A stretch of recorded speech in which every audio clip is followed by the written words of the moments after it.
Exercise 1.6ல third சம்ல மதிப்பு காண்கன்னு கொடுத்திருக்காங்க சாமி. அந்த மதிப்பு காண்கல மொத்தம் எத்தனை கணக்கு கொடுத்திருக்காங்க? 5. ஃபர்ஸ்ட் ஒன் படிங்க. 1/2 whole power 3. 1/2 the whole power 3. இந்த அடுக்குனா என்ன சாமி சொல்றீங்க? அடுக்குனா என்னது? போட்டு பெருக்கணும். அடிமானத்தை அத்தனை முறை போட்டு பெருக்க வேண்டும். அடிமானத்தை அத்தனை முறை போட்டு பெருக்கணும். அப்ப 1/2 எத்தனை முறை போடணும்? 1/3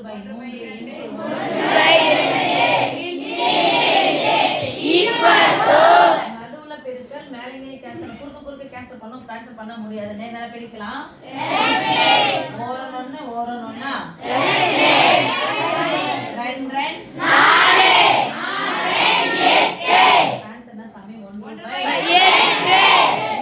அதுக்கு பிளஸ் வந்துருச்சா? நடுவுல பெருக்குல வகுத்துல இருந்துச்சு அப்படின்னு சொன்னா நடுவுல பெருக்குல வகுத்துல இருந்துச்சுன்னா இந்த அடுக்கானது ஒன்றுக்கு சொந்தம். அப்படியே ஷார்ட்டா சொல்லுங்க பார்க்கலாம். 1 அடுக்கு 3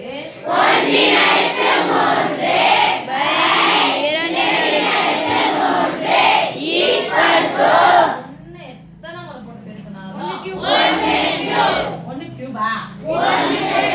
அதான் 1 கியூப் எத்தனை முறை போட்டு பெருக்கினா என்ன அர்த்தம்? 1 3 முறை போட்டு பெருக்கினா தான் அர்த்தம். பை 2 எத்தனை முறை போட்டு பெருக்கலாம்? 3 முறை. 2 3 முறை போடுவோம். 2 4 நீங்க இந்த முறையில போட்டாலும் ஓகே, இந்த முறையில போட்டாலும் ஓகே. புரிஞ்சு போட்டா சரி. ஓகே. செகண்ட் சம் போலாம். அடுக்கு என்னவா இருக்கு?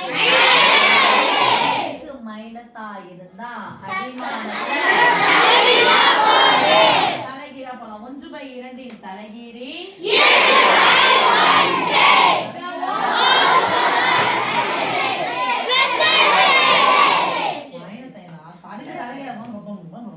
அடுக்கு மைனஸ் தான் தலைகீழா போட்டோம். நடுவுல பெருக்குல வகுத்துல வந்துச்சுன்னா இந்த அடுக்கு 5 ஆனது 2க்கும் சொந்தம். 2 எத்தனை முறை போட்டு பெருக்கணும்? 5 முறை. அப்படியே சொல்லலாம். 2 4 5 2 10 8 கரெக்டாப்பா. 2 எத்தனை முறை போடணும்? 5 முறை. 2 4 4 8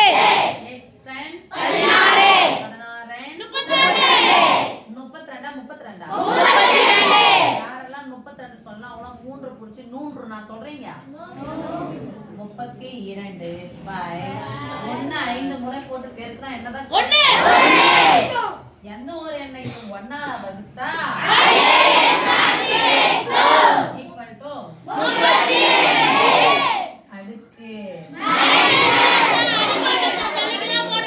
யார அடி வாங்கும்போது தலையில அடிமானத்தை இதனுடைய தலைகீழ் என்ன சாமி?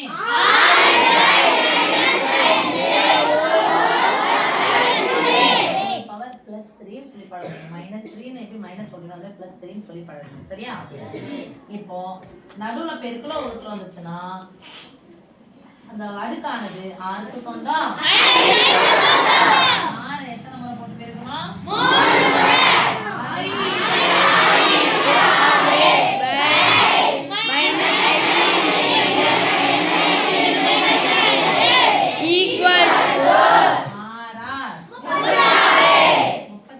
கூட 6 பெருக்கணும். 6 36க்கு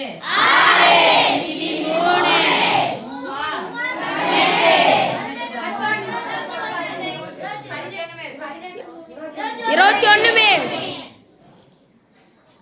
பை சொல்ல மாட்டேங்கிறீங்க.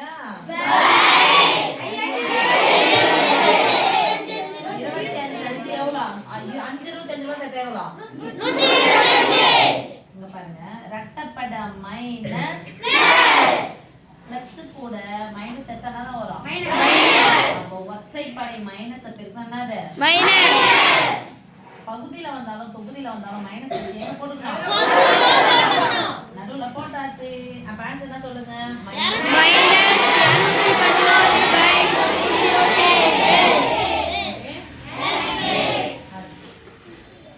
பிராக்கெட் இருக்கு, வகுத்தல் இருக்கு. ஃபர்ஸ்ட் யாரை செய்யணும்?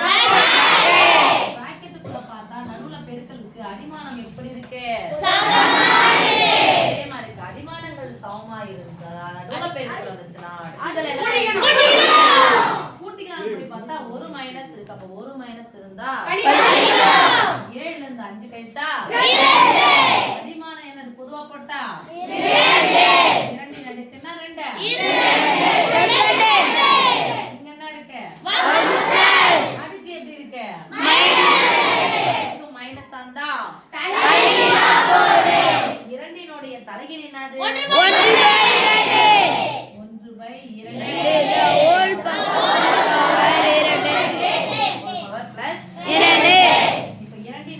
அப்படியே வச்சுக்கலாம். ஓகே இந்த வகுத்தலுக்கு பதிலா என்ன பண்ணலாம் வகுத்தல் என்பது ஓகே அப்ப பெருக்கல் போட்டாச்சுன்னா திருப்பி தலைகீழா போடுங்க.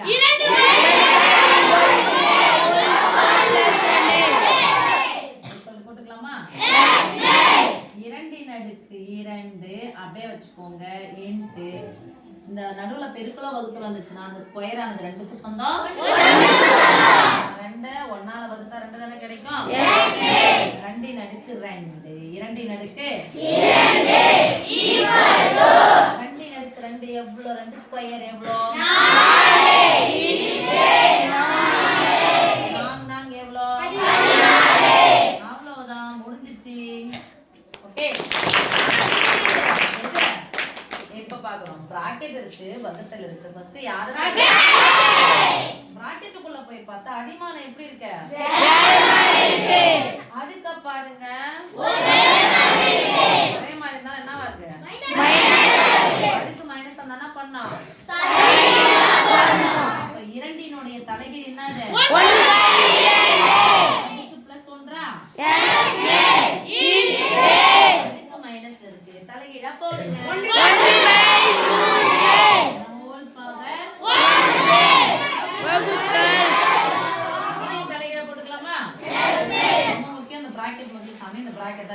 அதுக்கு ஒண்ணு போட்டாலும் ஒண்ணு கொலை கட்டி ஒண்ணு இதை முடிச்சுக்கலாமா அப்படியே முடிச்சுக்கலாம். அந்த பிராக்கெட்டை மைனஸ் இருக்கு அடுக்கு அப்ப தலைகீழா போடுங்க.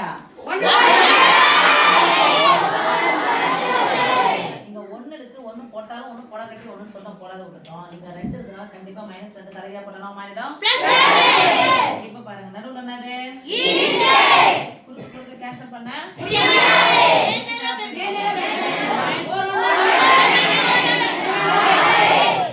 வகுத்தல் என்பது 6